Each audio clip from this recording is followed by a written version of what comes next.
7 రకాల ప్రార్థనల గురించి తెలుసుకుందాము.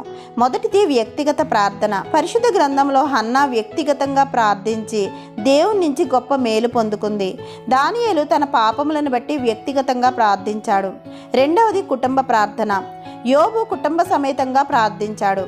కొర్నేలి కుటుంబం అంతా కలిసి ప్రార్థించారు. మూడవది సంఘ ప్రార్థన. సంఘమంతా కలిసి ప్రార్థించినట్లుగా అపోస్తల కార్యములు 2వ అధ్యాయము 42వ వచనంలో రాయబడి ఉన్నది. నాలుగవది ఉపవాస ప్రార్థన. మన ఉపవాసము దేవునికి మాత్రమే కనపడేలాగా మనం ప్రార్థించాలి. ఐదవది తగ్గింపు ప్రార్థన. సుంకరి వలె తగ్గింపు హృదయం కలిగి మనం దేవుని సన్నిధిలో ప్రార్థించాలి.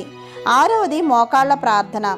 యేసుక్రీస్తు వారి వలె మోకరించి మనం ప్రార్థించాలి. ఏడవది కన్నీటి ప్రార్థన. పరిశుద్ధ గ్రంథంలో హిజ్కియా, ఇర్మియా, ఎజ్రా, నెహెమ్యా లాంటి భక్తులు కన్నీటి ప్రార్థన ద్వారా గొప్ప మేలులను పొందుకున్నారు. ఆమేన్.